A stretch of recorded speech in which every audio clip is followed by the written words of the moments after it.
مقصد کس کو کیسے پتہ چلے کہ میں نے مقصد والی زندگی گزاری ہے؟ وَتَوَفَّنَا مَعَ الْأَبْرَارِ، اور ہمیں لے جا یعنی ہمیں موت دے اچھے لوگوں کے ساتھ، اچھے کام کرنے والوں کے ساتھ۔ ہمیں نہیں پتہ، لا تدری نفس تدری بأي ارض تموت ولا تدری نفس ماذا تکسب غدا، کوئی انسان نہیں جانتا کل کیا کمائے گا، کوئی انسان نہیں جانتا کون سی زمین پر اسے موت آئے گی، گھر میں آئے گی، باہر آئے گی، کہاں جائے گی، کہاں آئے گی۔ قل لو كنتم في بيوتكم لبرز الذين كتب عليهم القتل الى مضاجعهم، تعالیٰ نے ایک اور جگہ اسی صورت میں کہا ہے، کیونکہ کچھ لوگ جو ہے جنگ میں گئے تھے تو وہ مارے گئے، تو پیچھے جو رہ گئے انہوں نے کہا لو كانوا عندنا ما ماتوا وما قتلوا، ہمارے ساتھ گھر پہ رہ جاتے تو نہ مارے جاتے۔ تو انہوں نے کہا تم اگر گھروں میں بھی بیٹھے ہوتے تو جن کے لیے قتل لکھا گیا تھا وہ قتل ان کے بستروں تک پہنچ جاتا۔ تو ہم موت نے آنا ہے اور اس نے کبھی بھی آنا ہے، اس کا اسکیجول اللہ تعالیٰ نے ہمیں نہیں بتایا۔ میں جب کبھی جاتا ہوں مقبرے میں جاتا ہوں، گریو یارڈ میں جاتا ہوں کسی کے جنازے کے بعد دفن کرنے کے لیے، تو وہاں پہ میں جا کے جو کتبے ہیں میں پڑھتا ہوں، کسی پہ لکھا ہے 19 سال کی 19 سال کی عمر تھی، کسی کی 6 مہینے کی عمر تھی، کسی کی 90 سال کی عمر تھی، کوئی لڑکا تھا، کوئی لڑکی تھی، کوئی 12 سال کا بچہ تھا، کوئی 25 سال کا نوجوان تھا، کوئی 30 سال کی عورت تھی، کوئی ماں تھی، کوئی بیٹی تھی۔ عمر کی کوئی ریسٹرکشن نہیں ہے،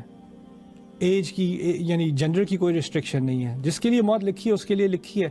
اس بات کو سمجھنے سے کیا ہوتا ہے، ڈپریشن نہیں ہوتی، اصل میں ہوتا یہ ہے کہ اب مجھے ایک سینس آف ارجنسی ہے، اب جلدی ہے مجھے کہ مجھے نہیں پتہ میرا ٹائم کب ختم ہونے والا ہے اور مقصد کی زندگی میں نے گزارنی ہے، تو اس کا مطلب ہے مجھے ایسے لوگوں کے ارد گرد ہونا ہے جو اپنی زندگی کا مقصد پورا کر رہے ہیں، اور ان کے ساتھ رہ کے مجھے یہ بات کبھی بھولی نہیں جاتی کہ میں نے بھی بامقصد زندگی گزارنی ہے۔ تو جب میری موت آئے تو میری موت اچھے لوگوں کے ساتھ آئے۔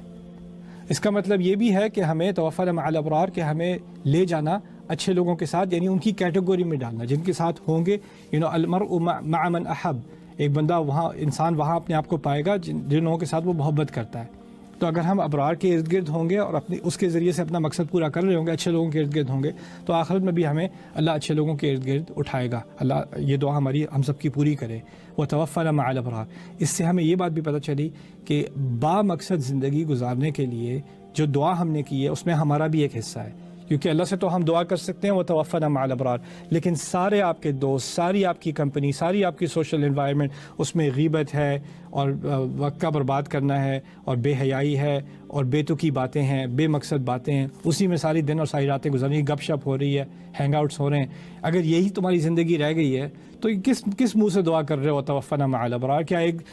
دن رات ان لوگوں کے ساتھ، بیکار لوگوں کے ساتھ ہینگ آؤٹ کر کے اپنا وقت برباد کر کے جب موت کا ٹائم آ گا تو فرشتہ اٹھا کے تمہیں اچھے لوگوں کے درمیان میں ڈال کے پھر مارے گا؟ جہاں ہو وہیں پہ موت آئے گی نا،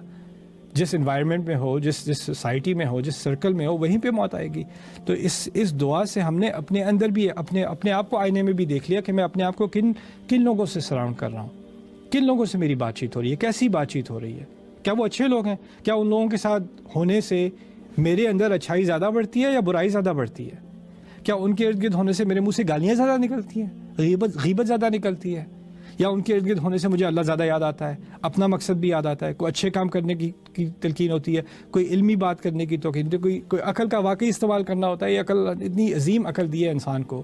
کیا کیا چیز انسان نے ایجاد نہیں کی۔ یہ اتنی عظیم عقل اگر میں بیکار چیزوں میں گھسا کے لگا دوں،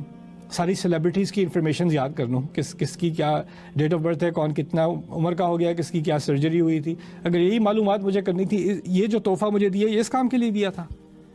تو یہ وَتَوَفَّنَا مَعَ الْأَبْرَارِ سے کیا بات نکلتی ہے؟ کچھ لوگ ہوتے ہیں جن کو اپنا مقصد سمجھ میں آتا ہے، وہ پرپسفل زندگی گزارتے ہیں، وہ فضول کی باتیں نہیں کرتے، وہ اچھے کام کرتے ہیں، آپ ان کے ارد گرد ہوتے ہیں، آپ کو بھی اچھے کام کرنے کا شوق ہو جاتا ہے، آپ بھی اپنے آپ کو اعلیٰ اپنے آپ کو اعلیٰ دیکھنے لگتے ہیں کہ میں ان چیزوں سے اونچا ہوں، میں لوگوں سے بہتر نہیں ہوں لیکن ان حرکتوں سے میں بہتر ہوں، اور جو تحفے اللہ نے مجھے دیے ہیں، جو صلاحیت دی ہے، اس کا کم از کم حق بنتا ہے کہ میں ان کو ضائع اس طرح مت کروں۔ اسی لیے کہا وَتَوَفَّنَا مَعَ الْأَبْرَارِ رَبَّنَا وَآتِنَا مَا وَعَدتَّنَا عَلَىٰ رُسُلِكَ، ہمارے رب جو آپ نے اپنے سارے رسولوں سے وعدہ کیا تھا، یعنی جس جنت کا وعدہ کیا تھا، جس مغفرت کا وعدہ کیا تھا، وہ ہمیں بھی دے دیجیے۔ وَلَا تُخْزِنَا يَوْمَ الْقِيَامَةِ، اور جہاں شروع میں بات ہو رہی تھی رسوائی کی، دعا کے آخر میں وہیں رسوائی پہ آ کے دوبارہ بات ختم ہو رہی ہے۔ وَلَا تُخْزِنَا يَوْمَ الْقِيَامَةِ، اور قیامت کے دن، کھڑے ہو جانے والے دن ہمیں رسوا مت کرنا۔ إِنَّكَ لَا تُخْلِفُ الْمِيعَادَ، اب اپنے وعدے سے پیچھے نہیں ہٹتے۔ تو یہاں پر یہ جو دعا ہے شروع سے آخر تک یہ کس چیز کی ہے؟ اللہ ہمیں عزت دے قیامت کے دن، اللہ ہمیں عزت دے آخرت میں، اور آپ اپنے آپ کو عزت دیں اس دنیا میں۔ میں اپنے آپ کو عزت کیسے دوں گا؟ میں اپنے ٹائم کو، اپنی کمپنی کو، اپنی سوسائٹی کو ایک لیول پر رکھوں گا، میرا ایک سٹینڈرڈ بنے گا کہ میں سٹینڈرڈ سے نیچے نہ گروں، کیونکہ اگر میں اپنے آپ کو نہیں عزت دے رہا، اپنی جو نعمتیں اللہ نے مجھے دی ہیں اس کو میں رسپیکٹ نہیں کر رہا، تو مجھے کیا توقع ہو سکتی ہے کہ اللہ تعالیٰ اس کو رسپیکٹ کرے گا قیامت کے دن؟